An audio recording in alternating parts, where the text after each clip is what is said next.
हर हर महादेव।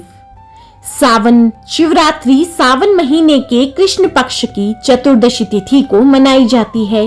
एक तो सावन का महीना भगवान शिव को अति प्रिय होता है और उस पर से शिवरात्रि, इस दिन की महिमा कई गुना बढ़ जाती है। लेकिन इस दिन भक्त को स्नान करके पूजा करने के बाद सावन शिवरात्रि की कथा जरूर सुननी चाहिए। अब हम करते हैं सावन शिवरात्रि व्रत कथा। बोलो शिव शंकर भोलेनाथ की जय। कथा के अनुसार चित्रभानु नाम का एक शिकारी जंगल में जानवरों का शिकार करके अपना घर चलाता था। शिकारी के ऊपर साहूकार का बहुत कर्ज था और कर्ज ना चुका पाने के कारण एक दिन साहूकार क्रोधित हो गया। उसने चित्रभानु को बंदी बना लिया। जिस दिन साहूकार ने उसे बंदी बनाया था वह शिवरात्रि का दिन था। बंदी रहते हुए शिकारी भगवान शिव से जुड़ी महिमा की बातें सुनता रहा। वहां उसने शिवरात्रि व्रत की कथा भी सुनी। शिकारी का पूरा दिन ऐसे ही गुजरा।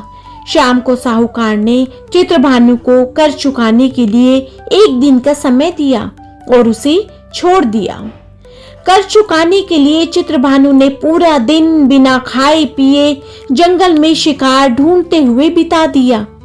शिकारी ने मचान बनाते समय पेड़ की कुछ टहनियां तोड़ी और संयोग से बेलपत्र के कुछ पत्ते शिवलिंग पर जा गिरे। वह जिस पेड़ पर मचान बना रहा था उस पेड़ के नीचे ही शिवलिंग था और वह पेड़ बेलपत्र का ही था। तो उस शिवलिंग पर बेलपत्र अपने आप ही चढ़ गए।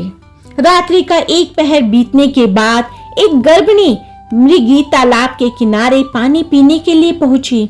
शिकारी ने उसे मारने के लिए अपना धनुष उठाया तो संयोग से फिर से उसके हाथ के धक्के से कुछ पत्ते और जल की बूंदें नीचे बने शिवलिंग पर गिर गई और अनजाने में ही सही पर शिकारी के प्रथम पहर की पूजा संपन्न हुई।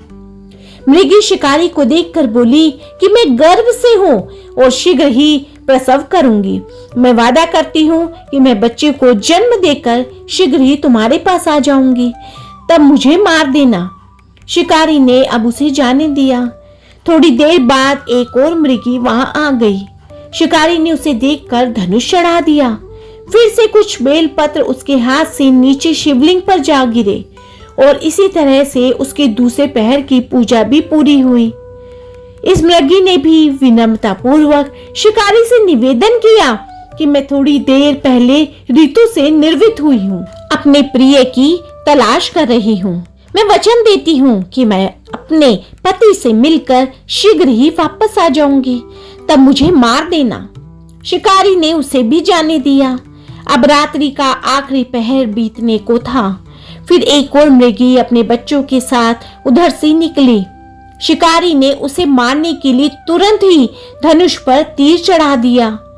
यह देख मृगी बोली, मैं इन बच्चों को इनके पिता को सौंपकर वापस लौट आऊंगी, तब मुझे मार देना। शिकारी ने अब उसे भी जाने दिया। शिकार न पाने के कारण शिकारी परेशान हो गया और पेड़ पर बैठा हुआ वह बेलपत्र तोड़ तोड़ कर नीचे फेंकता जा रहा था। इस तरह से उसके हाथों से तीसरे पहर की पूजा भी स्वतः ही संपन्न हो गई। सुबह होने को थी तभी एक मृग उसके रास्ते पर आ गया।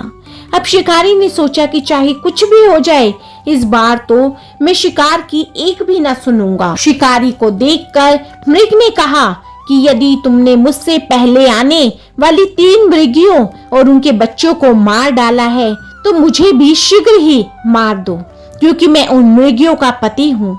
यदि तुमने उन्हें जाने दिया है तो मुझे भी कुछ समय के लिए जीवन दान दे दो।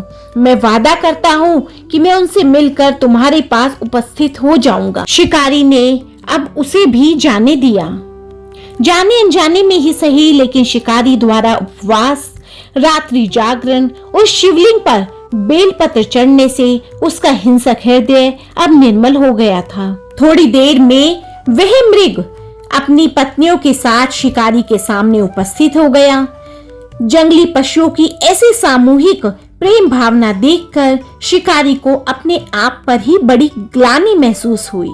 उसकी आंखों से आंसू निकलने लगे। उसने मृग परिवार को जाने दिया और जीवन में कभी हिंसा न करने का उसने निर्णय लिया। शिकारी के ऐसा करने से भगवान शिव उससे प्रसन्न हुए और उन्होंने उसे दर्शन देकर सुख समृद्धि का वरदान दिया और उसको जीवन में खुशियों का आशीर्वाद दिया और अंत में मोक्ष प्राप्ति का भी उसको आशीर्वाद दिया। तो हे शिव शंकर भोलेनाथ, हे महादेव, हे मेरी पार्वती माँ, जो भी कोई इस कथा को सुन रहा है, बोल रहा है, सुना रहा है, उसकी सभी मनोकामनाएं पूर्ण करना और उसके जीवन से सभी कठिनाइयों को दूर करना। बोलो शिव शंकर भोलेनाथ की जय, माँ पार्वती की जय। ओम नमः शिवाय।